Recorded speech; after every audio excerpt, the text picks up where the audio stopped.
ಶೋಧಕ ನಾನು. ಓ, ಸಂಬಳ ನಿಗದಿ ಮಾಡೋದು ನೀವೇ? ಸಂಬಳ ಅಲ್ಲ, ನಂಗೂ ಸರಿ ಇನ್ನೂ ಆಗಲಿಲ್ಲ. ಅದಲ್ಲ, ಆ ನಿಗದಿಯಾದ ಸಂಬಳವನ್ನು ಲೆಕ್ಕಾಚಾರ ಮಾಡಿ ಯಾರ್ಯಾರು ಎಷ್ಟೆಷ್ಟು ಹೇಗೆ ಅದು ನಮ್ಮ ಕೈಲಿ ಎಲ್ಲರೂ ಯಜಮಾನ್ ಜಾಸ್ತಿ ಕೊಟ್ಟರು ಅದನ್ನು ಆ ವ್ಯವಹಾರ ಇಲ್ಲವೇ ಬಿಡಿ. ನಮ್ಮ ಯಜಮಾನರು ಅಂದಾಗ ತಲೆಬಿಸಿ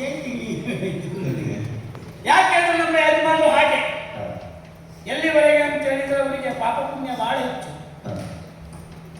ನಾನು ಎಷ್ಟೋ ಬಾರಿ ಹೇಳ್ತೆ, ಬೇಡ ಅದು ಸಂಬಳ ಹೆಚ್ಚಾಯ್ತು ಮಾರೇಗ ಇಲ್ಲ ಕೊಡುವ ಇಲ್ಲಿ.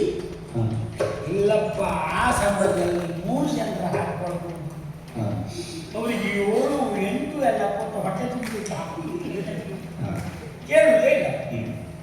ಆದರೆ ಸೂಕ್ಷ್ಮ ನಿಷ್ಠೆ ಲೆಕ್ಕಾಚಾರ ಪ್ರತಿಯೊಬ್ಬ ವ್ಯಕ್ತಿಯನ್ನು ಯಾರದ್ದು ಸರಿಯಾದಂತ ಅವನ ಜೀವನ ಚೊಕ್ಕ.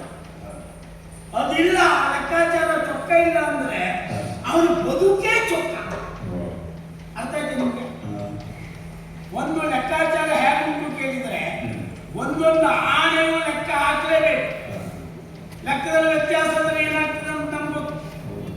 ಈಗ ಅರಮನೆ ಪ್ರತಿ ಒಂದು ವಿಭಾಗದ ಲೆಕ್ಕಾಚಾರ ನಮ್ಮನ್ನು ನಾನು ಲೆಕ್ಕಾಚಾರದಲ್ಲಿ ಅಷ್ಟು ಇದು ದಯಾನಂದ ಹೌದು, ಅದೊಂದು ವಿಷಯದಲ್ಲಿ ಮಾತ್ರ ನಮಗೆ ದಯೆ ಇಲ್ಲ.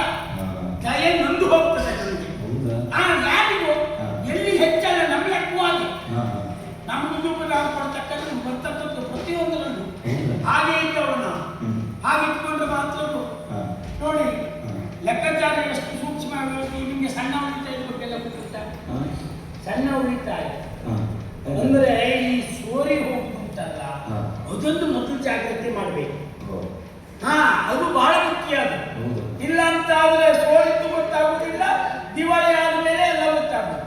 ಹಾಗಾಗಿ ಹೇಳುದು ನಾವು ಆ ಜಾಗ್ರತೆ ಮಾಡಬೇಕು ಅಂತ ನಮ್ಮ ಮಹಾರಾಜರಿಂದ ಹೇಳುವುದು. ಆದ್ರೆ ಹೇಳುದಷ್ಟಕ್ಕಷ್ಟೇ, ಕೊನೆಗೆ ಇರ್ಲಿ ಪಾಪ ಕೂಡ ಈಗ ಹೇಳುದು. ನಾನು ಜಾಗ್ರತೆ ಮಾಡ್ಕೊಂಡು ಬರುದು. ದಯಾನಂದ ಹೌದು ನಾನು, ಆದ್ರೆ ಈ ವಿಚಾರ ಮಾಡ್ತಿದ್ದದ್ದಲ್ಲ. ನನಗೆ ಮೊದಲಾಗಿ ಮಹಾರಾಜರು ಕಾಣಬೇಕು. ಕಂಡು ಈ ಲೆಕ್ಕಾಚಾರದ ವಿಷಯವೇ ಮಾತಾಡಬೇಕಾಗಿದೆ. ಆದ್ರಿಂದ ಇಲ್ಲಿರುವುದಲ್ಲ, ನೇರ ಅಲ್ಲಿಗೆ ಹೋಗಿ